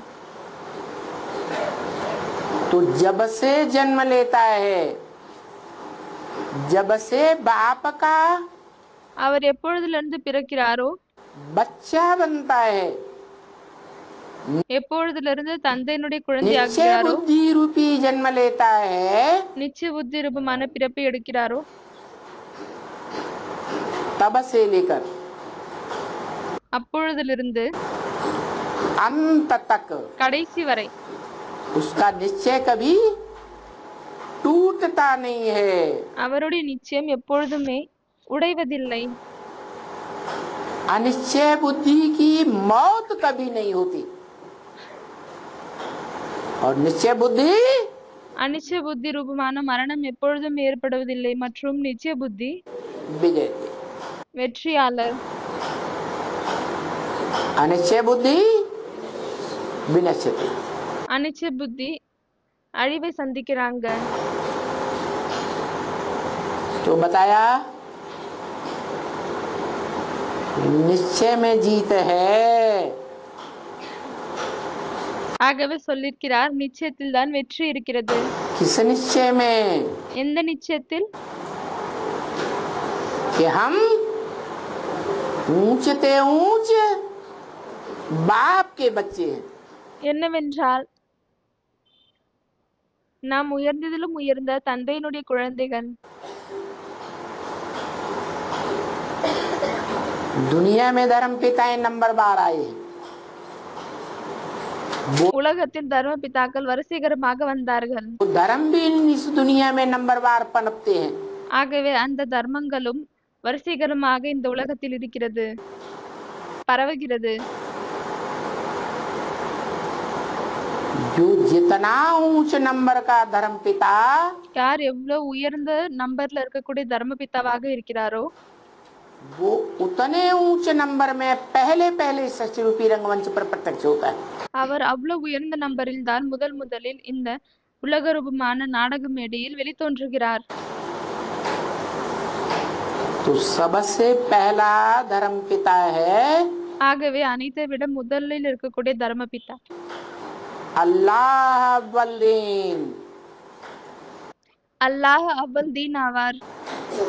जो मुसलमानों में ऊंचे से ऊंचा अल्लाह के रूप नाम से गाया हुआ है।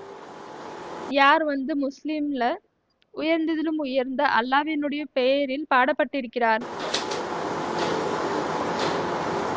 आज भी मुसलमान उसे இன்று கூட முஸ்லிம் அவரை राम अल्लाह के नाम से मानते हैं।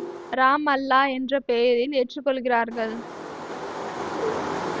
और மற்றும் एक महीना ஒரு மாதம் विशेष मान्यता प्राप्त है मुसलमानों में। முஸ்லிம்ல விசேஷமாக அதற்கு மகத்துவம் இருக்கிறது.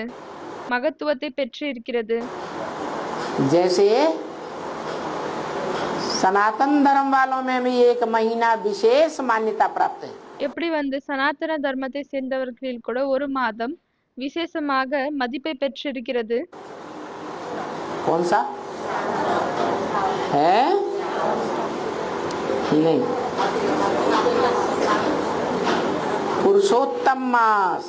எந்த மாதம்? அது புருஷோத்தம மாதம். ऐसे அதே போலவே वो मुसलमान भी मानते हैं रमजान. அதே போலவே முஸ்லிம் கூட ஏற்றுக்கொள்கிறார்கள் ரம்ஜான். रमजान रमजान क्या कहते हैं मैं उस धर्म वो महीने का नाम रमजान. அந்த பெயர் அந்த மாதத்தினுடைய பெயரை என்ன சொல்கிறார்கள்? ரம்ஜான். वो उनकी जान है.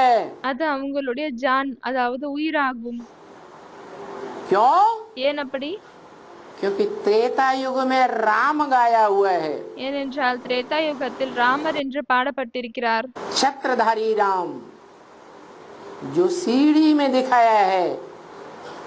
சத்ரதாரி ராம் என்று பாடப்பட்டிருக்கிறார். யாரை எண்ணிப்படியில் காமிக்கப்பட்டிருக்கிறது. नारायण को छत्र नहीं दिखाते हैं. நாராயணனுக்கு குடை காமிப்பதில்லை. क्या? छत्र छाया में रहने वाला कौन राजा? त्रेता का राम. என்ன? குடை நிழலில் இருக்கக்கூடியவர் எந்த ராஜா? திரேதா யுகத்தில் ராமர். किसकी छत्र छाया में रहता है? யாருடைய குடை நிழலில் இருக்கிறார்? है? अरे हम ब्राह्मणों की छत्र छाया क्या है? அரே பிராமணர்களாகிய நம்மளுடைய குடை நிழல் என்னவாகும்? अरे हमारा कवच क्या है सुरक्षा का? அரே நம்மளுடைய பாதுகாப்பு கவசம் என்னவாகும்? है? सुरक्षा का कवच पहनते हैं ना योद्धा है. வீரர்கள் பாதுகாப்பினுடைய கவசத்தை அணிகிறார்கள் இல்லையா? ऐसे ही हमारी छत्र छाया है. அதே போலவே நம்மளுடைய குடை நிழல் ஆகும். हम भगवान की छत्र छाया में पलते हैं. நாம் பகவானுடைய குடை நிழலில் பராமரிப்பை எடுத்துக்கொள்கிறோம். किसकी छत्र छाया? யாருடைய குடை நிழல்? भगवान की छत्र छाया. பகவானுடைய குடை நிழல். तो जो भगवान की छत्र छाया में पलने वाले हैं, ஆகவே யார் பகவானுடைய குடை நிழலில் பராமரிப்பை எடுத்துக்கொள்ளக்கூடியவர்கள் இருக்கிறார்களோ वो सूर्यवंशी आत्माएं அவர்கள் சூரியவம்ச ஆத்மாக்கள் संगम युग में हुई थी. சங்கம் யுகத்தில் இருந்தார்கள். उनका राज्य हुआ था. सारे विश्व पर उनका राज्य. அவர்களின் ராஜ்யம் நடந்தது. முழு உலகத்தின் மீது அவர்களின் ராஜ்யம். जैसे सूर्य எப்படி சூரியன் सारी दुनिया को प्रकाश देता है, முழு உலகத்துக்கும் வெளிச்சத்தை கொடுக்கிறது, பிரகாசத்தை கொடுக்கிறது. ऐसे ही அதே போலவே वो ज्ञान सूर्य அந்த ஞான சூரியன் सारी दुनिया को असली ज्ञान प्रकाश देने के निमित्त बनता है. முழு உலகத்திற்கும் உண்மையான ஞானத்தின் வெளிச்சத்தை கொடுப்பதற்காக நிமித்தமாகுகிறார். इस दुनिया में இந்த உலகத்தில் महामृत्यु के समय மகா மரணத்தின் நேரத்தில் एक ऐसा समय आता है இப்படிப்பட்ட ஒரு நேரம் வருகிறது कि सारी दुनिया के मनुष्य मात्र என்னவென்றால் முழு உலகத்தில் இருக்கக்கூடிய மனிதர்கள் उस विश्व पिता को पहचानते हैं அந்த உலகத்தின் தந்தையை தெரிந்து கொள்கிறாங்க. और उसके संपन्न स्टेज की याद में रहते हैं. மற்றும் அவங்களுடைய சம்பன்னமான நினைவினுடைய ஸ்டேஜ்ல இருக்கிறாங்க. जो संपन्न स्टेज எந்த சம்பன்னமான ஸ்டேஜ்? साकार सो निराकार. சாக்கார் சோ நிராகார். शिवलिंग आज भी भारत में पूजा जाता है. சிவலிங்கம் இன்று கூட பாரதத்தில் பூஜிக்கப்படுகிறது. और गांव-गांव शहर-शहर में पूजा जाता है. மற்றும் ஒவ்வொரு கிராமத்திலும் ஒவ்வொரு நகரத்திலும் பூஜிக்கப்படுகிறார். दुनिया की देश विदेश की உலகத்தில், தேசத்தில், வெளிநாட்டில் जितनी भी खुदाइयां हुई हैं எவ்வளவெல்லாம் அகழ்வாராய்ச்சி நடந்திருக்கிறதோ उनमें सबसे जास्ती तादाद में அதுல மிகவும் அதிகமான எண்ணிக்கையில் वो यादगार लिंग मूर्तियां मिली हैं। அந்த நினைவார்த்தமாக லிங்க மூர்த்திகள் கிடைத்திருக்கிறது. जिस मूर्ति को गीता में अव्यक्त मूर्ति कहा, मूर्ति எந்த மூர்த்தியை கீதையில் அவ்யக்த மூர்த்தி என்று சொல்லப்பட்டிருக்கிறது. साकार होती है या निराकार? மூர்த்தி சாக்காரத்தில் இருக்கிறதா இல்லையானால் உருவமில்லாததாக நிராகாராக இருக்கிறதா? तो साकार देखने में आएगी या नहीं? ஆகவே அந்த சாக்கார் பார்ப்பதில் வருமா இல்லையா? देखने में आती है, பார்ப்பதில் வருகிறது. लेकिन वो अव्यक्त मूर्ति क्यों कही? ஆனால் அதை அவ்யக்த மூர்த்தி என்று ஏன் சொல்லப்பட்டிருக்கிறது? क्योंकि उस लिंग में नाक, आंख, कान, हाथ, पांव, इंद्रियां देखने में नहीं आती। ஏனென்றால் அந்த லிங்கத்தில் கண்ணு, மூக்கு, நாக்கு, வாய் பார்ப்பதில் வருவதில்லை. इसलिए देखने में नहीं आती அதனால் தான் தென்படுவதில்லை. कि वो पुरुषार्थी का संपन्न रूप दिखाया गया है। ஏனென்றால் அது புருஷார்த்தத்தினுடைய சம்பன்னமான ரூபம் காமிக்கப்பட்டிருக்கிறது. जिस रूप में वो स्थिर हो जाता है, எந்த ரூபத்தில் அவர் நிலைத்து விடுகிறாரோ, संपन्न रूप में, சம்பன்னமான ரூபத்தில், तो वो आत्मा அப்பொழுது அந்த ஆத்மா इंद्रियों की स्मृति से परे चली जाती। இந்திரியங்களின் நினைவில் இருந்து அப்பாற்பட்டு செல்கிறார். इंद्रियां जैसे है ही नहीं। இந்திரியங்கள் எப்படியானால் இல்லவே இல்லை. कान है, காது இருக்குது, लेकिन ஆனால் कान होते हुए भी कुछ भी सुनते नहीं। காது இருந்தும் கூட எதுவும் கேட்பதே இல்லை. सारी दुनिया முழு உலகமும் ग्लानि करती रहे, அவதூறம் செய்து கொண்டே இருக்கட்டும். उस अवतार का गायन भी है। அந்த அவதாரத்திற்கு ஒரு மகிமை கூட இருக்கிறது. அதுக்காக ஒரு பாடப்பட்டிருக்கிறது. क्या என்ன பாடப்பட்டிருக்கிறது? है? कलंकीधर, கலங்கிதர் அவதாரம். दुनिया के सारे ही दिए हुए कलंकों को धारण कर लेती है। உலகத்தின் மூலமாக கொடுக்கப்பட்ட அனைத்து கலங்கங்களையும் தாரணை செய்து கொள்கிறார். किसी का कोई अपोजिशन नहीं, யாருக்கும் எந்த ஒரு ஆப்போசிஷன் பண்றதில்லை, எதிர்ப்பதில்லை. उन कलंकों का, उन ग्लानियों का, அந்த கலங்கங்களை, அந்த அவதூறங்களை उस आत्मा के ऊपर कोई असर नहीं होता। அந்த ஆத்மாவின் மீது இது எதுவுமே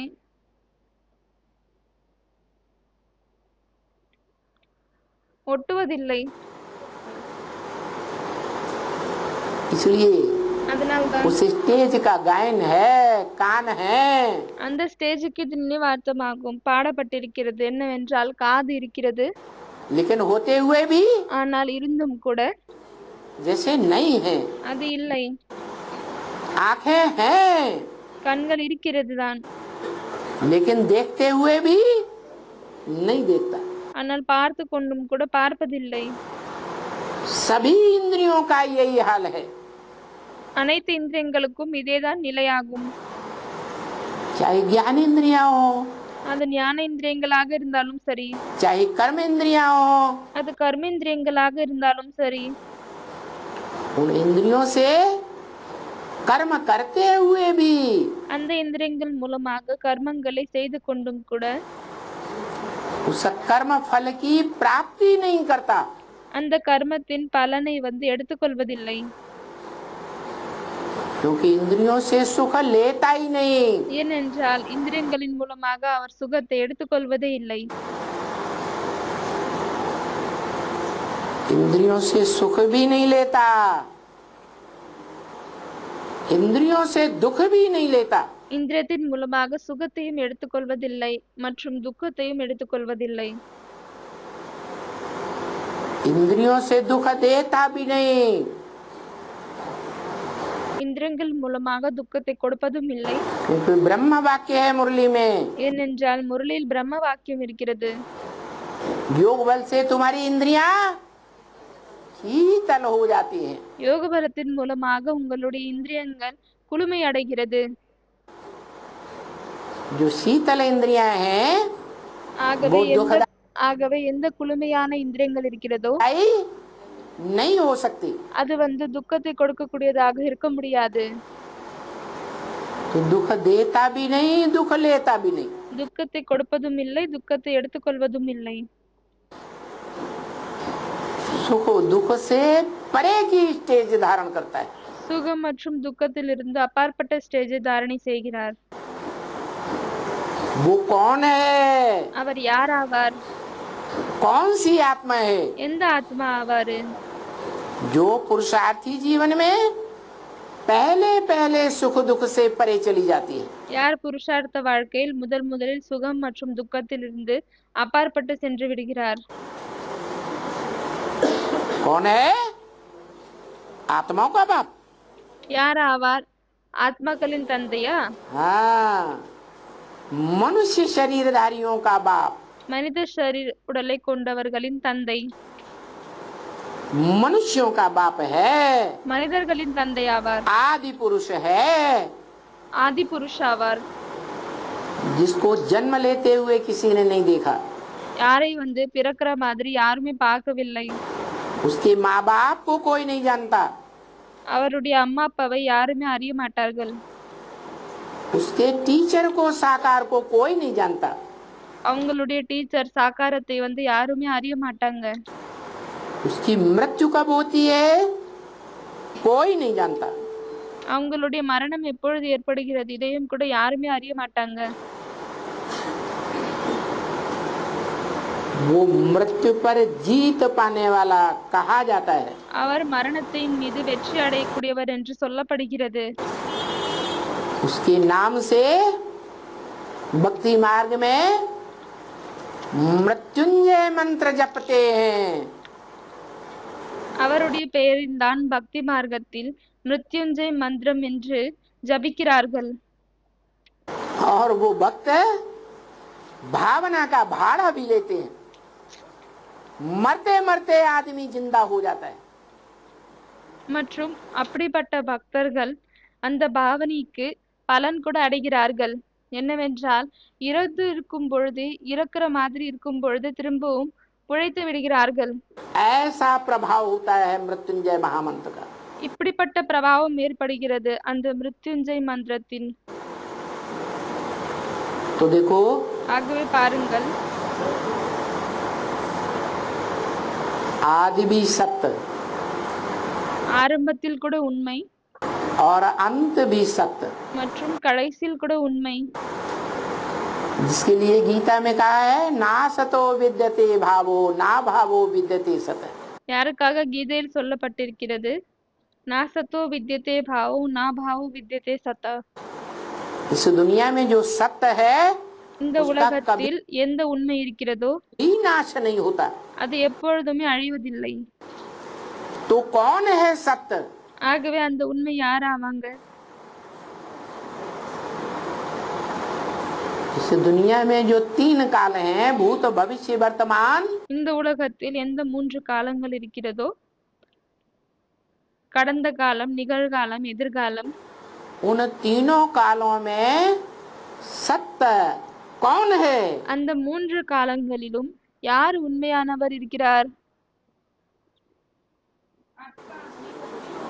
जो सदा विद्यमान है, யார் எப்பொழுதுமே இருக்கிறார், कभी लोप नहीं होता எப்பொழுதுமே காணாமல் போவதில்லை. है। कृष्ण की आत्मा कहें, கிருஷ்ணருடைய ஆத்மா என்று சொல்ல முடியுமா? जो संसार रूपी सागर में, யார் உலக ரூபமான கடலில், विषय सागर में पीपल के पत्ते पर पहला पहला बच्चा दिखाया जाता है। விஷக்கடலில் அரச இலையின் மீது முதல் முதல் குழந்தையை காமிக்கப்படுகிறது.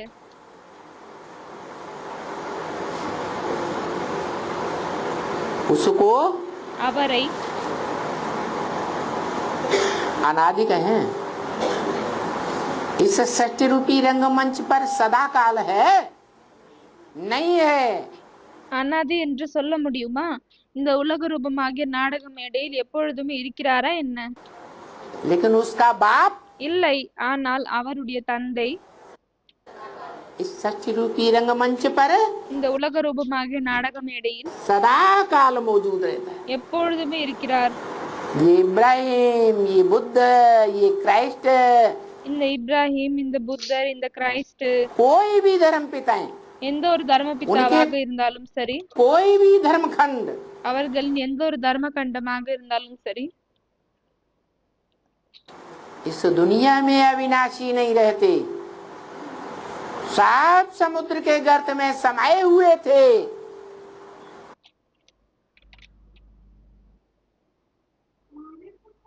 எந்த ஒரு தர்ம கண்டங்களும் இந்த உலகத்தில் அழிவில்லாததாக இல்லை. सब समुद्र के गर्त में समाये हुए थे। அனைத்தும் கடலினுடைய ஆழத்தில் அடங்கியிருந்தது. ऑस्ट्रेलिया 300 350 साल वर्ष पहले ஆஸ்திரேலியா 350 வருடங்களுக்கு முன்னால் मनुष्य के मस्तिष्क पटल पर भी नहीं थी। மனிதர்களுடைய மூளையில் கூட இல்லை. अमेरिका की ईजाद कोलंबस ने की। அமெரிக்காவை கொலம்பஸ் கண்டுபிடித்தார். 500 साल पहले कोई जानता भी नहीं था दुनिया में। 500 வருடங்களுக்கு முன்னால் யாருமே உலகத்தில் அதை அறிய கூட இல்லை. कोई अमेरिका नाम का कोई महाद्वीप होता है। என்னவென்றால் அமெரிக்கா என்ற பெயர் கொண்ட ஏதோ ஒரு கான்டினென்ட் இருக்கிறது என்று. तो देखो, ஆகவே பாருங்கள், ये जो भी धर्मखंड हैं, இந்த உலகத்தில் என்னவெல்லாம் தர்ம கண்டம் இருக்கிறதோ, धर्म पिताओं के धर्म जहाँ फैलते हैं, தர்ம பிதாக்களின் தர்மம் எங்கு பரவுகிறதோ, वो धर्म पिताएं भी षष्ठी रूपी रंगमंच पर मध्य में आते हैं। அந்த தர்ம பிதாக்கள் கூட இந்த உலக ரூபமாகிய நாடக மேடையில் நடுவில் வராங்க. बीच में ही आते हैं और पहले ही लोप हो जाते हैं। நடுவில் வருகிறார்கள் மற்றும் முதலே காணாமல் செல்கிறார்கள்.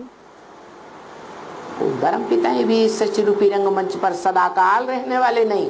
ஆகவே அந்த தர்ம பிதாக்கள் கூட இந்த உலக ரூபமாகிய நாடக மேடையில் எப்பொழுதுமே இருக்கக்கூடியவர்கள் இல்லை.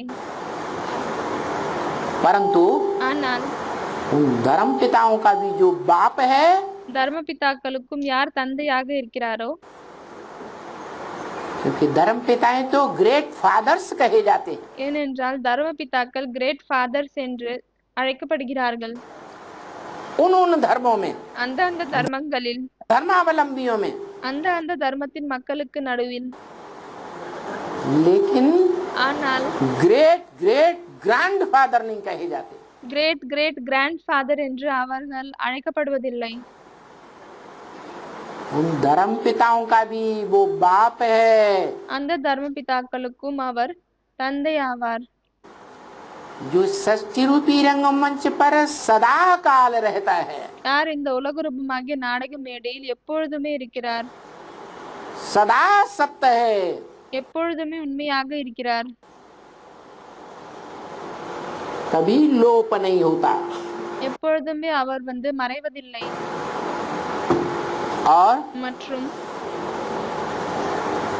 वो बाप है या माता है, அவர் தந்தை ஆவாரா இல்லையானால் அம்மா ஆவாரா, या माता पिता दोनों है, இல்லையானால் அம்மா அப்பா ரெண்டு பேரும் ஆவாரா? है? हाँ, यादगार मंदिर, शिव के मंदिर में कोई भी भक्त जाएंगे நினைவார்த்தமாக சிவனுடைய கோவிலில் எந்த ஒரு பக்தரும் சென்றாலும் சரி, तो हाथ जोड़कर बोलेंगे त्वमेव माता च पिता त्वमेव। கையை கோர்த்து கொண்டு சொல்கிறார்கள், தாயும் நீயே தந்தையும் நீயே। तू एक ही मेरी माता है, एक ही मेरा पिता है। நீங்க ஒருவர்தான் என்னுடைய தந்தையும் மற்றும் தாயும் ஆவீங்க. तो किसकी ओर मुख करके बोला ஆகவே யாரை நோக்கி முகத்தை வைத்துக் கொண்டு சொல்கிறார்கள்? है? लिंग की ओर बोला ना, एक को बोला லிங்கத்தை நோக்கி சொன்னார்கள் இல்லையா? या दो को बोला ஒருத்தரை சொன்னார்களா இல்லையானால் 2 பேருக்கு சொன்னார்களா? है? एक को बोला। ஒருவருக்கு தான் சொன்னாங்க. जलाधारी को नहीं बोला माता ஜலதாரிக்கு அம்மா என்று சொல்லவில்லையா? है? अरे साथ में जलाधारी भी तो होती है। அரே கூடவே வந்து அந்த ஜலாதாரி கூட இருக்கிறது இல்லையா? नहीं होती? இல்லையா என்ன? तो त्वमेव माता च पिता त्वमेव, माता कह के ஆகவே துவமேவ மாதா ச பிதா துவமேவ, தாயும் நீயே தந்தையும் நீயே அப்படி இருக்கும் பொழுது जलाधारी को नहीं बोला। தாய் என்று அந்த ஜலாதாரியை சொல்லவில்லையா? अरे बोलो ना। அரே சொல்லுங்க. नहीं बोला, क्यों? சொல்லவில்லை. ஏன் சொல்லல? कैसे? எப்படி? क्योंकि संस्कृत में त्वम एक को कहा जाता है। ஏனென்றால் சமஸ்கிருதத்தில் துவம் என்பது ஒருத்தருக்காக சொல்லப்படுகிறது. तू माने त्वम, தூ என்றால் துவம். त्वम युवाम, तुम दोनों, यूयम யுவாம் என்றால் 2 பேர். तुम सब, யூயம் என்றால் அனைவரும். तुम ही हो माता पिता, तुम ही हो। நீங்கள் தான் அம்மா, நீங்கள் தான் தந்தை. तुम ही का मतलब है एक। தும்ஹி அப்படியானால் நீங்கள், அப்படியானால் ஒருத்தரை குறிக்கிறது. दो पर्सनालिटी नहीं है 2 பர்சனாலிட்டி கிடையாது. कि एक मेल हो और दूसरा फीमेल हो, नहीं। என்னவென்றால் ஒருத்தர் மேலாக இருக்கிறாங்க, இன்னொருத்தர் ஃபீமேலாக இருக்கிறாங்க, இப்படி இல்லை. एक ही शिवलिंग के लिए बोला जाता है ஒரே ஒரு சிவலிங்கத்திற்காக தான் சொல்லப்படுகிறது. कि बिंदु रूप जो निराकार बीज है वो हमारा बाप है, புள்ளி ரூபமான நிராகார் விதை எது இருக்கிறதோ அது நம்மளுடைய தந்தை ஆவார். और जो बड़ा रूप है மற்றும் எந்த பெரிய ரூபம் இருக்கிறதோ 5 तत्वों का பஞ்ச தத்துவத்தின் बना हुआ ऐसा शरीर மூலமாக உருவாக்கப்பட்ட இப்படிப்பட்ட உடல் जो कभी भी इस रंगमंच पर लोप नहीं होता। எது வந்து எப்பொழுதுமே இந்த நாடக மேடையில் காணாமல் போகுவதில்லை. वो 5 तत्वों का भी सार है। ஆகவே அவர் பஞ்ச தத்துவத்தின் சாரமாவார்.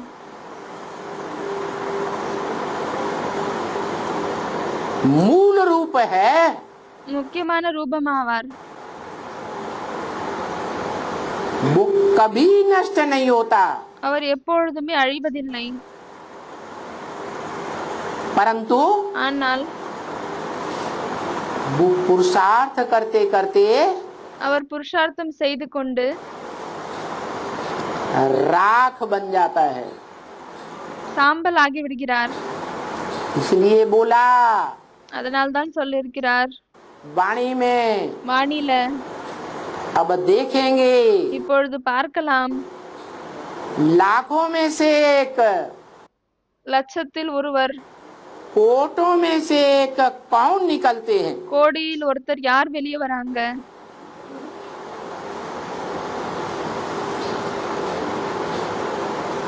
और कौन अपन को राख बनाते हैं। மற்றும் யார் தன்னை சாம்பல் ஆக்கிக் கொள்கிறாங்க?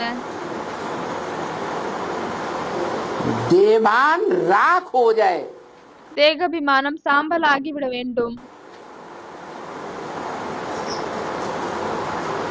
नाम निशान खत्म हो जाए, பேரடையாளம் முடிந்து விட வேண்டும்.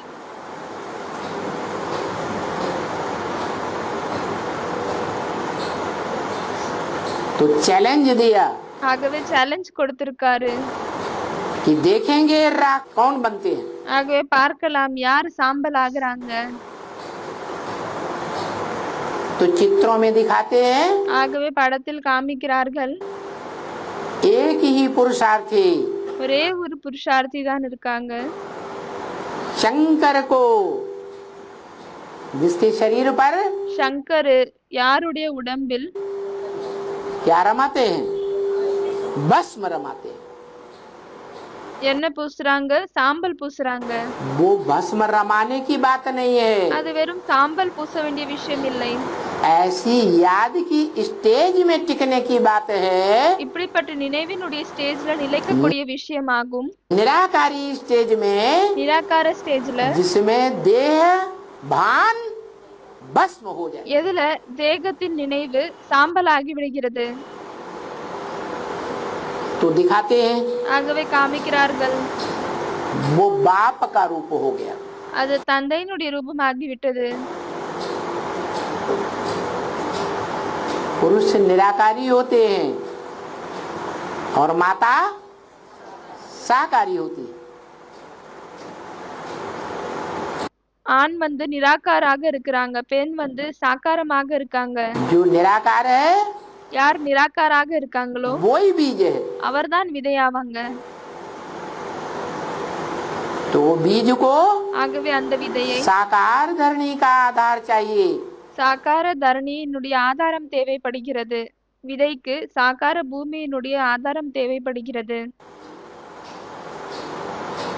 वो परम पुरुष அந்த பரம்புருஷ் अति सूक्ष्म, सूक्ष्म से भी सूक्ष्म, அதிகமாக சூட்சுமமானவர் ஆவார், சூட்சுமத்திலும் சூட்சுமமானவர் ஆவார்.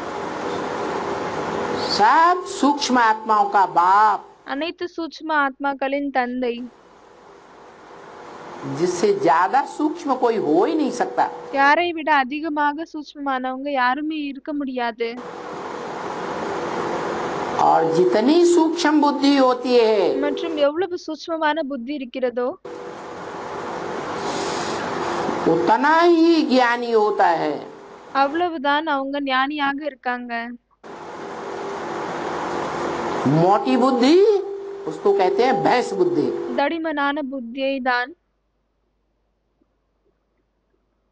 எரும புத்தி என்று சொல்லப்படுகிறது.